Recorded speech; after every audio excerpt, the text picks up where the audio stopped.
오늘의 말씀은 베드로전서 1장 3절에서 4절 말씀입니다. 우리 주 예수 그리스도의 아버지 하나님을 찬송하리로다.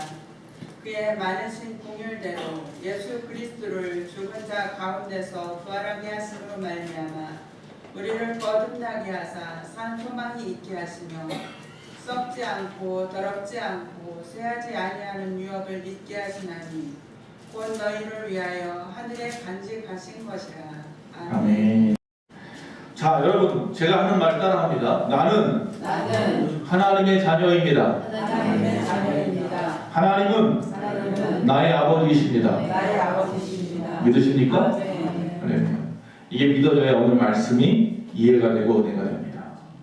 나는 하나님의 자녀입니다. 하나님은 나의 아버지이십니다.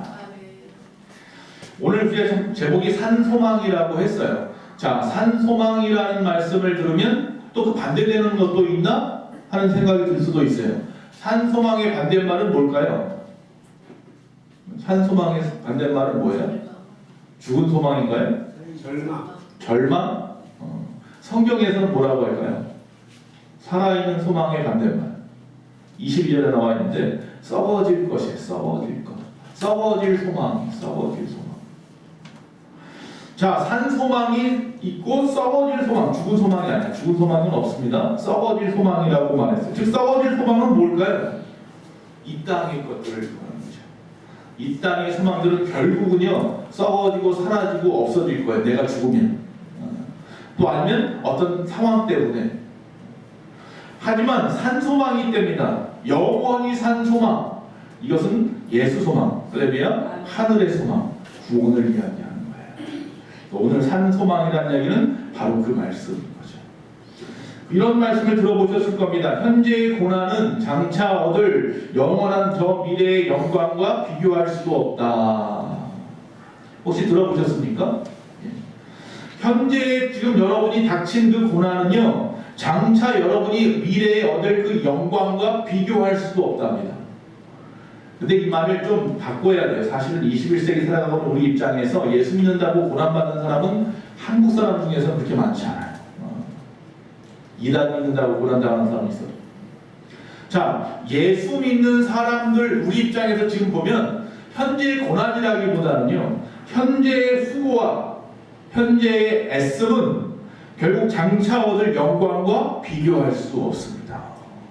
그러니 현재 우리가 예수 믿는 것을 통한 고난이 아닌, 고난도 뭐 받으실 분도 있으니까 고난 플러스 현재 우리의 예수 믿는 수고와 애씀이 나중에 받을 그 영광과 비교할 수 없다는 것 기억하시고 오늘도 조금 더 애쓰시고 조금 더 수고하시고 조금 더 고난 가운데에서 인내하시는 저와 여러분의 신앙이 되기를 원한다는 말씀을 드립니다.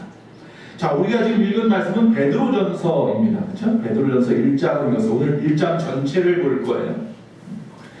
초기 기독교인들, 즉 다시 말하면 예수님이 십자가에 죽으시고 부활 승천하신 다음에 마가다락방에서 성령을 받은 자들이 나가 복음을 전하니 3,000명, 5,000명이 회개하였고 그래서 예루살렘 교회가 만들어졌죠. 그리고 난 다음 예루살렘 교회 많은 사람들이 스데반 집사님이 고난을 당하면서 흩어졌죠. 세상으로 흩어져서 각 지역마다 소아시아나 로마까지도 가서 그곳에서 자생적으로 신앙생활을 하고 복음을 전하면서 교회가 세워졌어요. 특히 그 당시 복음 전도자로 하나님이 세운 자가 있었으니 바울이죠. 바울이 나가서 열심히 교회들을 세우고 또 복음을 전했습니다. 그 당시를 무슨 시대라고 말하면 초기 기독교 시대라고 말하죠. 초대교회라고 우리가 보통 말하죠. 그 처음 교회가 세워진 이후에 이 초대교회 때에 이 초기 기독교인들은요 우리처럼 예수를 믿는 것이 쉽지 않았어요. 예수를 안 믿어서 안 믿는 것 때문에 부모님으로부터 혼난 적은 있었어도 우리가 예수 믿는 것 때문에 목숨을 빼앗기는 자리에 있지는 않아요. 우리나라만큼은. 이렇게 좋은 나라에 있으면서도 이 신앙 환경이 이렇게 좋은 나라에 있으면서도 우리의 신앙이 게으른 것에 대해서 하나님 앞에 회개해야 되는 거죠. 오히려 저 북한 땅이나 저 중동 땅이나 중국이나 여러 나라들이요 복음을 전하는 것 아니요 예수 믿는 것조차 목숨을 걸고 해야 되는 일들이에요. 수많은 고난 가운데 있어요. 오히려 그곳에서 그 지하에서 아무도 모르게 숨어서 예배하는 그들은 우리보다 더 많이 애써야 하고 더 많이 수고해야 돼요. 더 많은 고난과 죽음 앞에 있으면서도 그 신앙을 굳건히 잡고 있다는 사실이에요. 참 아이러니한 일이죠. 좋은 환경을 깔아주어도 못해요. 오늘 제가 멍석 얘기했는데 멍석을 깔아주면 더 못하는 게 인생인 것 같아요. 예수 잘 믿을 수 있는 환경을 우리네 신앙의 선배들이 목숨 걸고 지켜서 만들어놨는데 이 한국 땅에다가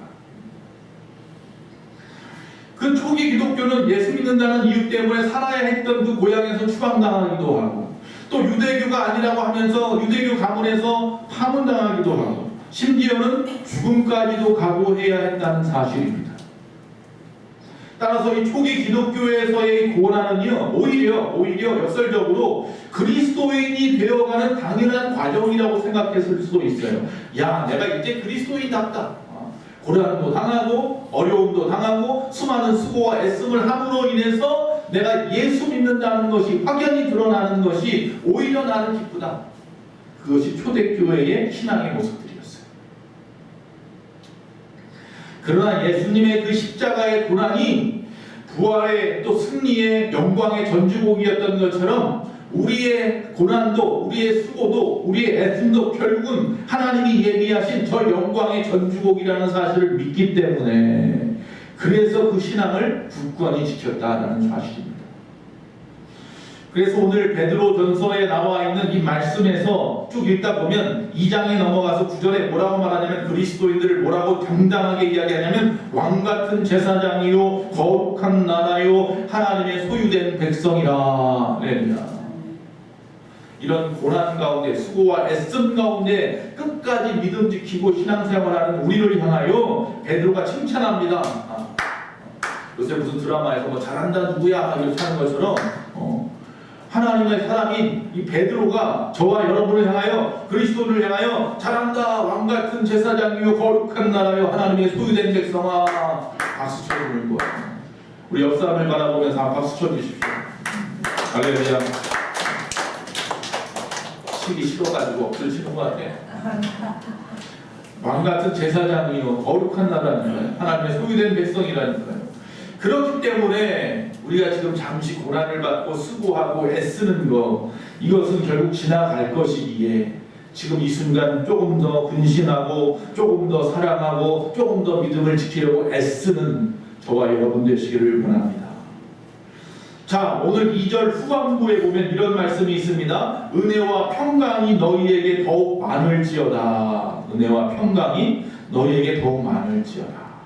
자, 은혜와 평강이 너희에게 더욱 많다라고 했는데 이 말은 누가 자주 쓰는 말이냐면 바울이 자주 쓰는 말이에요. 바울의 서신, 바울이 편지를 보낼 때마다 교회나 인물에게 사람에게 편지를 보낼 때마다 서두에 하든지 후반부에 은혜와 평강에 대한 이야기를 많이 해요. 이게 인사말이에요.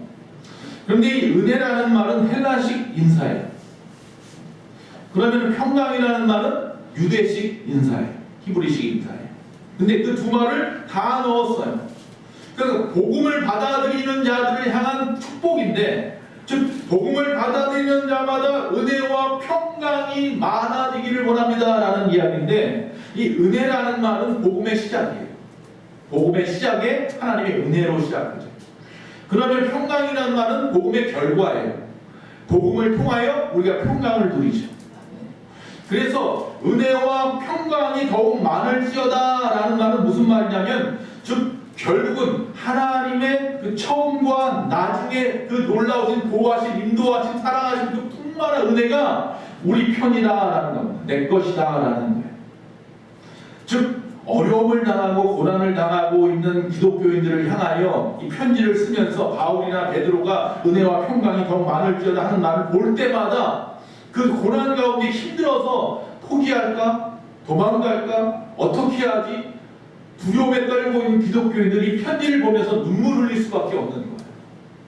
뭐라고 말하는 거예요? 결국 은혜와 평강이라고 써있지만 그들은 이 비밀을 안단 말이에요.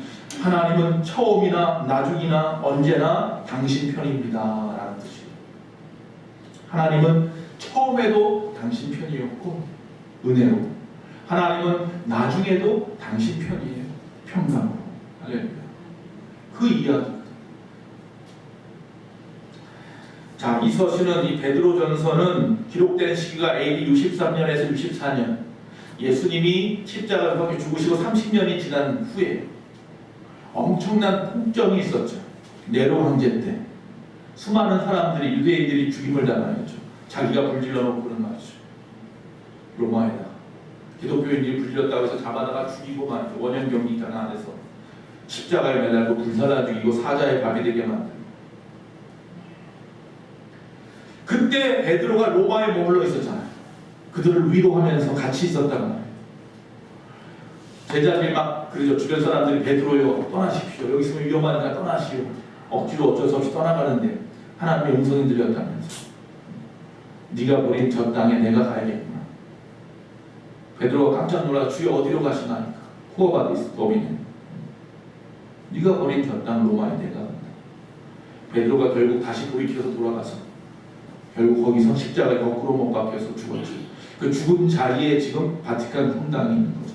베드로 성당. 여러분, 그 베드로가 소아시아에 흩어져 있는, 지금으로 말하면 터키 지방이죠. 거기에 흩어져 있는 많은 기독교인들을 향하여 베드로전서 편지를 보내는데 그들을 뭐라고 말하냐면 디아스포라라고 말을 합니다. 디아스포라. 디아스포라라는 말은 흩어진 나그네라는 뜻이에요. 흩어진 나그네. 원래는 기독교인들을 향하여 쓴 말이 아니라 유대인들이 바벨론에 의해서 침공당한 멸망했죠. 망했죠. 예루살렘 성이 다 무너지고 성전이 무너졌죠.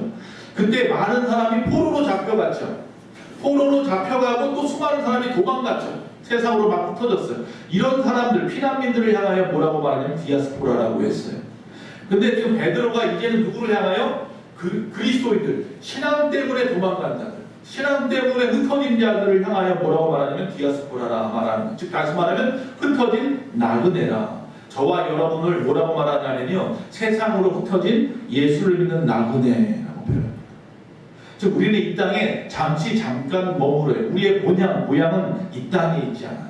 우리는 잠시 이 땅에 어떤 분은 80년, 어떤 분은 90년, 어떤 분은 100년 잠시 나그네 인생으로 머물러 있는 거예요. 그 흩어져 있는 나그네와 같은 인생을 살고 있는 우리 기독교인들을 향하여 이 베드로가 말하는 겁니다. 고난을 이겨내라. 너의 수고와 너의 애씀이 결국 나중에 산 소망이 되어 나타날 것이니 라고 말하는 거예요.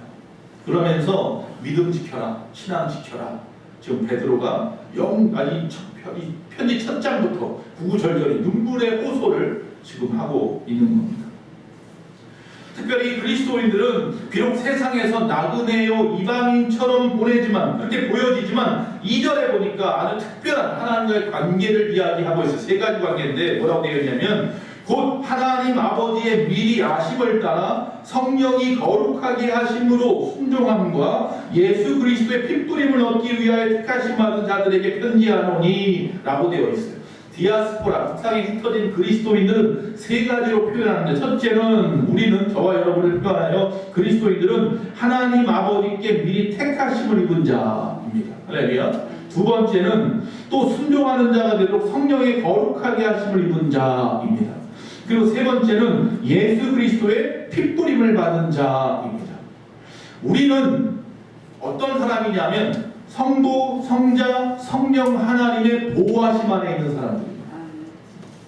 세상이 우리를 고난 가운데 몰아붙여도 우리가 세상에서 믿음 생활하려고 수고하고 애써야 하는 상황이라 할지라도 우리가 그 가운데 고개 빳빳이 쳐들고 끝까지 버티고 있는 이유는 우리는 하나님, 삼위일체 하나님의 전폭적인 관심의 대상, 보호의 대상인 줄로 믿기 때문입니다. 군대 가면요 관심사병이라는 게 있죠. 여러 가지 어려움에 있는 처해 있는 사람들을 갖다 관심을 가지고 돌봐주고라는 것처럼 저와 여러분은 이 세상, 즉 사탄의 이 권력 안에 있는 이 세상, 정말로 우는 사자와 같이 그냥 이를 드러내고 말해 으르렁거리고 있는 이 세상에서 하나님의 관심 대상이에요. 하나님은 절대로 우리를 한눈 팔아서 놓치지 않으십니다. 이처럼 우리는 하나님의 관심 대상이라는 것을 갖다가 분명하게 못 박아서 이야기하는 단어의 오늘 말씀이 이절입니다. 즉 우리는 이처럼 구원받은 자들입니다. 이 세상에 썩어질 소망이 아니라 영원한 하늘에 산 소망이 되는 거예요. 이것이야말로 세상에 어떤 것처럼 불로 타 없어지지도 않을 것이고 썩지도 아니하실 것이고 또 사라지지도 않는 것입니다. 그 소망을 우리는 굳건히 붙잡은 자들입니다. 그렇기 때문에 우리는 뭘 해야 되느냐? 첫 번째, 고난 중에도 뭐하라? 찬양하는 자가 되어야 됩니다. 즉 다시 말하면 산 소망을 가진 자로서 우리가 해야 할 첫 번째는 뭐냐면 찬양하며 사십시오. 여러분의 입술에서 찬양이 넘쳐나야 합니다. 3절과 7절의 말씀이 바로 그런 내용이에요. 왜요?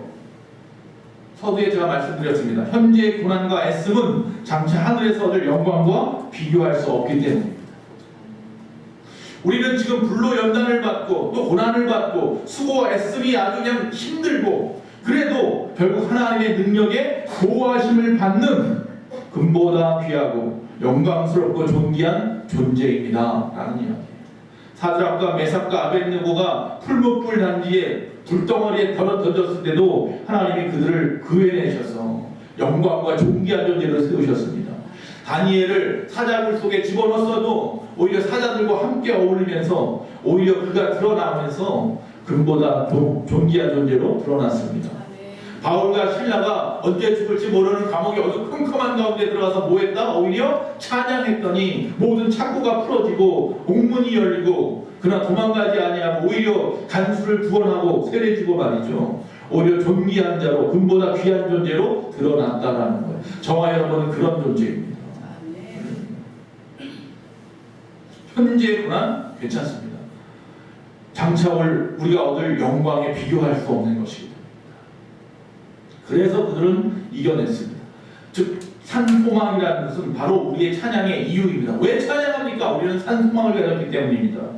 왜 우리가 찬송합니까? 라고 할 때 그뿐만 아닙니다. 그 찬송의 내용은 뭡니까? 산소망입니다. 찬송의 결과는 뭡니까? 산소망입니다. 여러분, 구원이 찬양할 만한 이유이면, 우리가 하나님 앞에 찬양할 만한 이유이며 또한 영광스럽고 신비스럽다라는 것을 10절부터 12절까지 이야기하고 있습니다. 첫째는 뭐냐면 구약의 수많은 선지자들과 예언자들이 끊임없이 찬양했다는 겁니다. 구원에 대해서 찬양했다, 산소망에 대해서 찬양했다는 겁니다. 10절에 그렇게 말씀하고 있잖아요. 또 11절에 보면 이 그리스도를 통해서 우리에게 이 산소망이 주어졌고 그가 고난을 받음으로 영광 가운데 산소망이 드러났다라는 겁니다. 노크로스 노크라운이라고 하죠. 고난 없이 우리에게 영광은 없습니다. 즉 십자가의 고난을 통해서 부활의 영광이 드러났다는 거죠. 또 신약의 복음의 전도자들에 의해서 그들에 의해서 우리에게까지 목숨이 걸리고 그들이 목숨 걸려서 핏값까지 저는 우리에게 전해 주었다는 겁니다. 구원을 자기만 구원받으면 되는데 자기 가족에게 아니 내 이웃에게 아니 다른 나라에 아니 적지대까지 뛰어들어서 복음을 전해 주었다는 거예요. 그 복음이 우리에게까지 왔다는 거예요. 또 12절에 보니까 천사들도 궁금해하는 거예요. 구원이 도대체 저 사람들을 왜 하나님이 어떻게 구원하셨을까? 구원은 뭘까? 천사도 궁금해하는 그 구원을 우리가 받았다는 거예요. 이처럼 우리가 받은 구원이 얼마나 신비스럽고 영광스러운 것인지 구약의 선지자들이 연구하고 또 연구했던 게 구원이고 예수님이 구원을 이루기 위해서 이 땅에서 고난받으시고 죽으셨던 이유가 고난이고 구원이고 신약의 복음 전도자들이 목숨 걸고 우리에게까지 갖다 전달해 준 것이 구원이고 천사들도 오늘 궁금해하는 것이 구원인데 그 구원이 우리에게 와서 우리 안에 산소망이 되었으니 이 얼마나 영광스러운 일이며 신비스러운 일입니까? 이걸 우리가 찬양하지 않고 배길 수 있겠느냐? 우리는 끊임없이 뭐하나? 찬송하라. 자, 두 번째. 자, 산소망으로 인해 우리는 찬양해야 하며 두 번째, 구원에 합당한 삶을 살아야 합니다. 13절부터 17절까지 나오는 말씀이 그겁니다. 첫째 뭐냐면 합당한 삶은 어떤 삶이냐? 거룩한 삶을 말하는 겁니다. 구원받은 자의 합당한 삶이란 결국 거룩한 삶입니다. 사람은 그 행위에 따라서 이 댐데미를 평가받습니다. 그가 말하는 것, 행동하는 것을 보고 그 사람을 평가합니다. 역시 영광스러운 구원을 받은 자들은요, 그 구원받은 자로서의 말과 언어와 행실, 즉 합당한 행실을 통하여서 그가 평가를 받습니다. 이 사람 기독교인 맞아, 이 사람 참 그리스도인이야 라고 합니다. 여기서 이 합당한 행실이라고 하는 것은 결국 뭐다? 거룩함입니다. 입술에서 나오는 말에 뭐가 있다? 거룩함이 있고 나의 행동 하나하나에 뭐가 있다? 거룩함이 묻어나야 하는 거죠. 그럼 성경에서 말하는 거룩함이란 뭐냐? 구별된 것입니다. 즉 세상의 것과 구별된 삶을 말하는 거죠. 세상의 영, 세상의 것에 빠져서 그들처럼 사는 것이 아니라 하늘의 것. 물론 이 말에는 두 가지가 존재합니다. 첫째는 뭐냐면 우리는 소속이 하늘나라 사람이라는 겁니다. 그리고 두 번째, 그러나 지금 현재 살아가는 곳은 이 땅이라는 겁니다. 이 두 가지가 같이 우리 가운데 있어서 비록 내가 이 땅에 살지만 뭐처럼 살아라? 하늘나라 사람으로 살라는 거예요.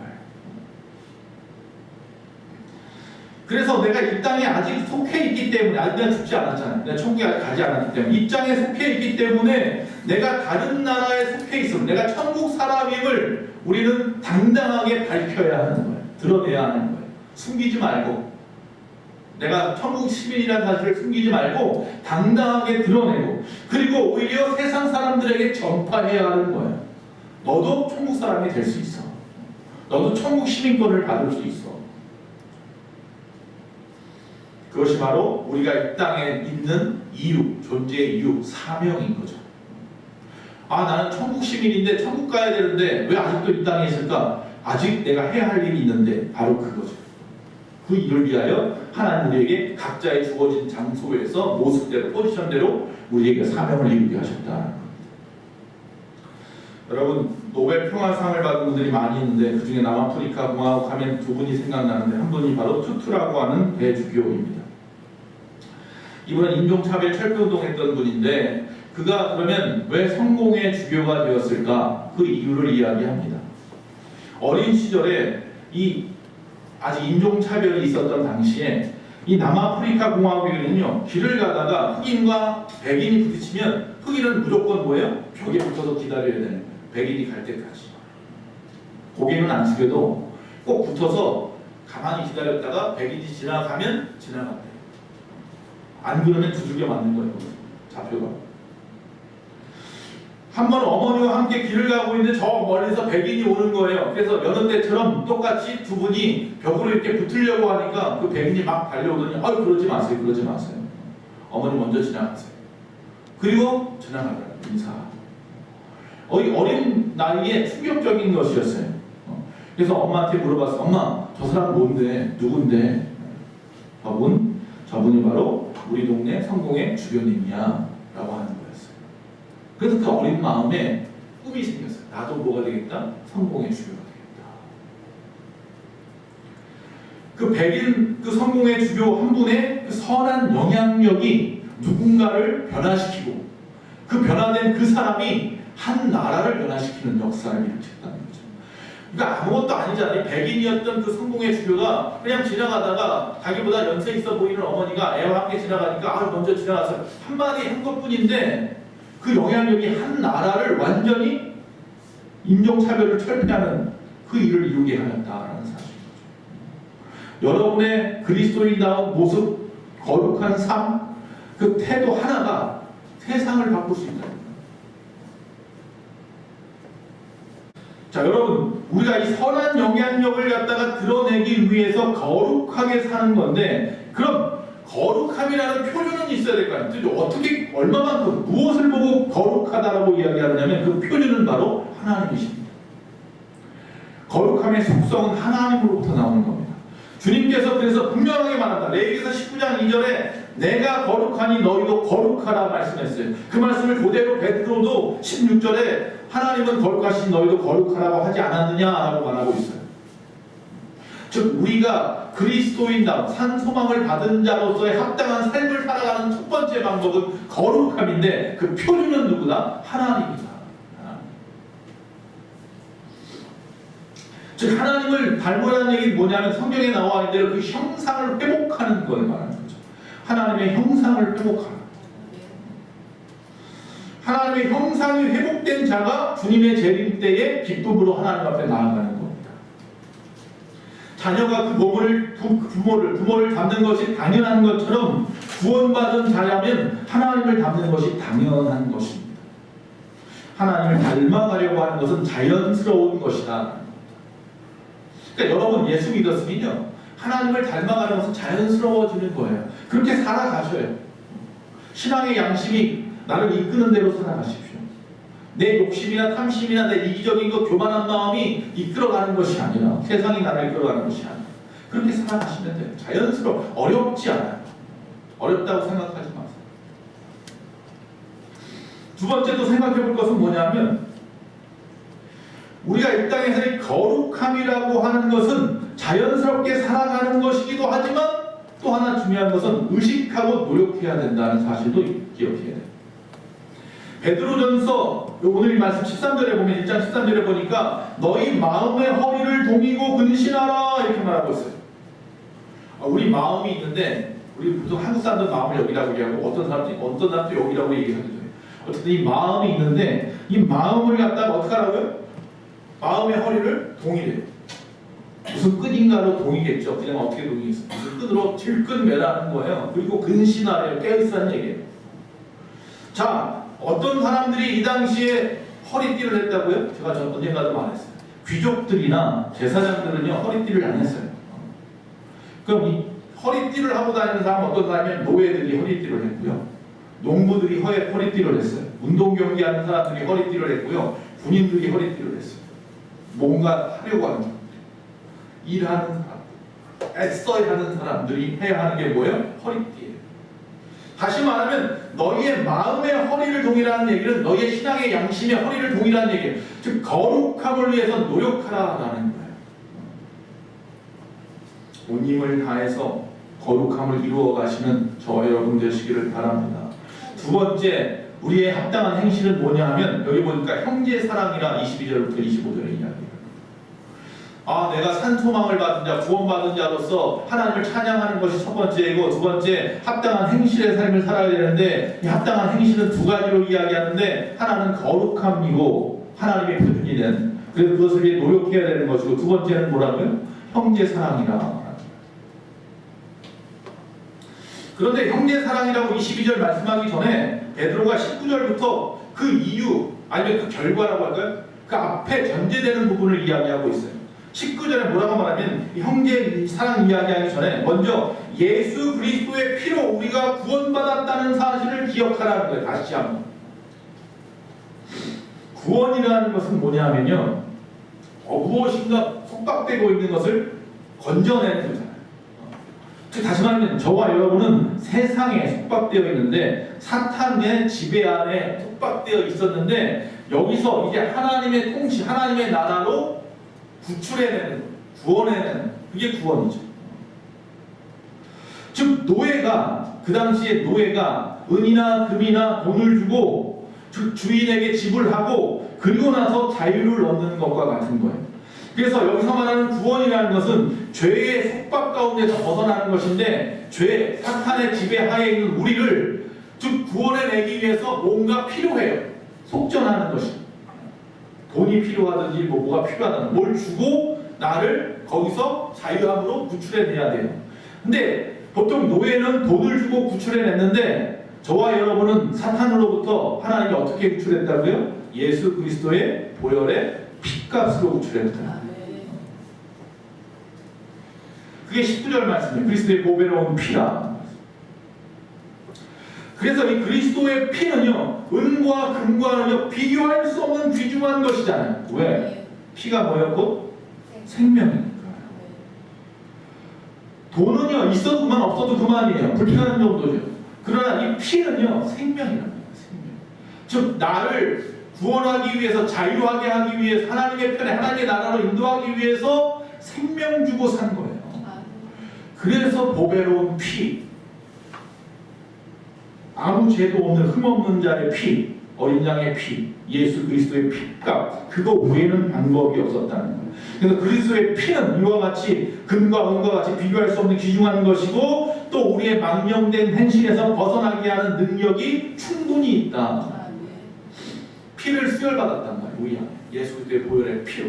그래서 내 안에 있는 모든 더러운 찌꺼기 피가 온전히 다 없어지고 하나님의 거룩한 피로 거듭났기 때문에 우리는 이제 망령됐던 옛날의 모든 행실을 벗어날 수 있는 능력이 우리 가운데 주입된 거예요. 그래서 그리스도의 피는 우리를 깨끗게 하고 양심을 깨끗게 하고 우리가 이 땅에 살아가면서 하나님의 자녀로서 살아가게 하신다. 이처럼 보배로운 이 피를 다 흘리며 죽기까지 우리를 사랑하신 예수께서 우리에게 죽어가면서 한 말씀이 하나 있는데 너희도 서로 사랑하라. 그게 바로 예수 믿는 산소망을 얻은 자들의 합당한 생활 두 번째, 형제의 사랑입니다.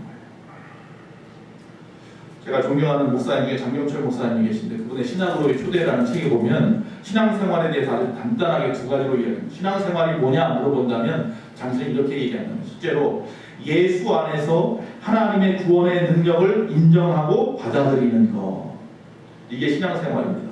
둘째, 그 능력을, 즉 구원의 능력을, 그 능력을 내가 또 전달하고 유통하는 것이라고 합니다. 자, 예수 안에 하나님의 구원의 능력을 내가 인정하고 받아들였으면 내 거로만 품고 있는 게 아니라 이게 드러나야 한다는 거예요. 유통되고 전달되어서 드러나져야 된다는, 그게 신앙생활이라는 거예요. 즉 신앙생활은 나 혼자 하는 게 아니라 함께 더불어 하는 거예요. 그 방법이 이웃사랑, 형제사랑으로 드러나야 된다. 신앙생활은 나만 하면 되가 아니라 이웃사랑, 형제사랑으로 드러날 때 완성된다. 내 가족에게 전달하시고요, 예수 믿으라고. 내 이웃에게 전하시고요, 구원받으라고. 그럴 때 그 신앙의 생활이 에너지입니다.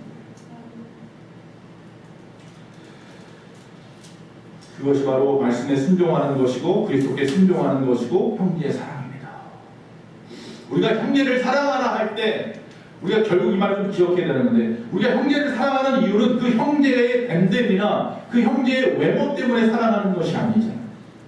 성경에서 말하는 형제를 사랑하는 얘기는 결국 나를 구원하신 주님의 명령이고 구원받은 자의 삶이기 때문에 하라는 거예요. 결국 여기서 말하는 형제는 구별이 있을 수 없어요. 차별이 있을 수 없어요. 우리나라 사람, 다른 나라 사람, 이런 차별이 있을 수 없어요. 남자, 여자 차별이 없습니다. 가난한 자, 부한 자 다 필요 없어요. 누구든지가 내 이웃이고 내 형제여야 해요. 이것은 명령이, 예수 그리스도의 보혈의 피, 그 피가 흐르는 자들은 이것을 당연하게 받아들여야 하는 것. 말씀을 마칩니다. 구원은 산 소망이기에 고난 중에 참으며 오히려 하나님 앞에 찬양을 올려야 하는 것입니다. 플로리다에 101세 된 흑인 할머니가 이제 오늘 내일 이제 돌아가실 날을 준비하고 있었어요. 근데 이 남편은 이미 50년 전에 죽고 자녀들도 오히려 더 먼저 하나둘씩 세상을 떠나고 혼자 되신 분이 쓸쓸하게. 무이탕노인이죠. 그런데 그 당시 CJ 스코필드라고 하는 유명한 상담원 박사님께서 그분의 그 신앙에 대한 이야기를 듣고 감복한 게 있어서 찾아가서 그 상담을 해주고 평안히 이제 천국 가실 수 있도록 도와주고 싶은 마음에 찾아갔어요. 찾아가서 10분 정도 이야기하다가 오히려 스코필드 그 박사님이 그 흑인 할머니에게 무릎을 딱 꿇고 나를 위해서 기도해 주세요, 그렇게 말을 하더랍니다. 자기가 오히려 그분이 믿음 생활 잘하시던 분이니까 이제 죽음을 편안하게 맞이하게 해주고 싶어서 갔다가 오히려 그의 신앙에 감복해서 무릎을 꿇고 기도 부탁을 하는 거예요. 그러자 그 할머니가 웃으면서 이렇게 말을 했습니다. 제가 오늘 내일쯤 하늘나라에 갈 텐데 가면 제일 먼저 하늘에 계신 우리 아버지께 당신에 대해서 말씀할게요. 그러더라고요. 그 말 한마디가 온몸에 전율처럼 흐르더라고요. 이분은 죽는 것에 두려움이 이미 없어요. 그냥 잠깐 나그네 같은 이 땅에서 고향 가는 거예요. 고향 가면 우리 아버지가 나를 기다리니까 아버지한테 아버지 나 왔어요. 그리고 나서 제일 먼저 조금 전에 며칠 전에 어제 오늘 아까 스코필드라고 하는 박사님이 나를 위해서 와서 이런 일을 해주고 싶어서 왔었어요. 얼마나 귀한 사람이에요. 그분을 위해서 좀 축복해 주세요. 그렇게 말하겠다는 거예요. 자연스럽게 이야기하더라고요. 그냥 신앙이 자연인 거예요. 자연스러운. 그래서 할머니는 그분이 쓴 책에 보면 할머니는 죽음 앞에서도 기뻐하고 감사하는 사람, 미래에 들어갈 영광의 집에 대한 소망을 지니신 분이었습니다. 영광의 집에 대한 소망을 확실하게 지니신 분입니다. 저와 여러분 마지막 죽음 앞에서 그렇게 되시기 바랍니다. 제가 수많은 죽음을 봤어요. 그렇죠? 목회하다 보니 본의 아니게 거의 수십 명 이상의 분들의 마지막 그 영향을 좀 받단 말이에요. 그럼 대부분의 사람들은 평안하게 주무셔야 돼요. 눈 감으셔야 돼요. 네, 그 중에 한 2번 정도는 죽기 싫어서 저를 꽉 붙잡고 살려달라고 하는 분도 있었어요. 좀 안타까워요, 사실. 어떤 분은 들어가시기 전에 찬송가, 지금은 몇 장이죠? 168장, 예전에 168장이었는데 하나님의 나팔 소리. 그거 불러달라고 해서 그거 부르는데 같이 부르다가 그냥 조용히 눈 감으시는 분도 있었어요. 어떤 분은. 그래서 저는 하늘나라가 있음을 확신하는 사람이에요. 우리 안에 이런 구원의 산 소망이 있느냐고 제가 여러분에게 이 질문을 하면서 마치는 겁니다. 그리고 우리가 구원받은 자의 삶을 살고 있냐고 물어보는 겁니다. 찬양하는 삶을 사십니까? 감사함으로. 거룩한 삶을 사십니까? 하나님을 기본 삼아서. 여러분 형제 이웃을 사랑하십니까? 예수의 보혈에 피가 흐른다면서. 그분의 마지막 유언인데 지금 신앙생활하기가 힘들다고 말합니다. 많이 애쓰고 수고해야 한다고 생각하는 분들도 있습니다. 그러나 솔직히 말해서 베드로가 살던 그 초대교회만큼 힘든 사람이 얼마나 있습니까? 우리 가운데. 목숨 걸고 교회 나오신 분이 얼마나 되십니까? 나는 하나님의 자녀. 앞에서 시작할 때 우리가 고백했잖아요. 하나님은 우리의 아버지시라. 정말입니까? 근데 왜 우리 안에 하나님의 닮음이, 속성이, 품성이 드러나지 않습니까? 왜 하나님이 아버지가 우리에게 말한 거룩한 삶을 살라고 하는, 형제를 사랑하는 말씀대로 살지 않습니까? 여러분 노력합시다. 애씁시다. 하나님을 바라보시면 하나님께서 분명히 길을 보여주실 겁니다. 어린아이 하나가 마당에서요 놀다가 큰 돌 하나를 옮기려고 힘을 쓰고 애를 씁니다. 너무 커서 이 아이가 옮기기에는 힘들어 보였습니다. 아버지가 한참을 옆에서 바라보다가 너의 모든 걸 다 동원해서 노력해봐 라고 말을 했습니다. 여러 가지 방법을 써봤습니다. 그래도 되지 않자 얘가 추말석 주저앉아버려가지고 에이 손을 털기 시작합니다. 포기하려고 하는 겁니다. 그때 아버지가 다시 이야기합니다. 너는 아직 너의 모든 것을 동원하지 않았어. 포기하지 마. 넌 나에게 아직 도움을 구하지 않았잖아. 그 아이는 그저 옆에 있는 무엇을 가지고 일을 해야 된다고 생각했던 것뿐이었는데 아니었습니다. 그에겐 아버지라고 하는 더 큰 도구가 있었습니다. 아버지에게 도움을 청하자 아버지는 아무것도 아닌 것처럼 거뜬히 그 돌을 들어서 그가 원하는 곳에 정확하게 옮겨 주셨습니다. 여러분 나 혼자만이 아닙니다. 내가 애쓰고 수고할 때 하나님은 뒤집지지 않습니다. 앞에서 성부 하나님, 성령님, 예수 그리스도께서 우리를 함께한다고 분명히 약속했잖아요. 그분이 우리를 위해 보배로운 피를 흘려주셨는데 그분이 언제든지 여러분을 도와드릴 겁니다. 여러분이 거룩한 삶을 살려고 할 때마다 피할 길을 주실 것이고 갈 수 있도록 그 길을 열어놓으실 것입니다. 여러분 형제를 사랑하려고 할 때 두려워할 때마다 여러분의 입술에 먼저 말이 되어주셔서 말씀이 되어주실 것이고 그들 마음에 먼저 찾아가서 문을 활짝 열어놓고 기다리고 계실 겁니다. 걱정하지 마십시오. 주 예수님께서 오늘도 여러분과 나와 함께 하십니다. 기도합시다.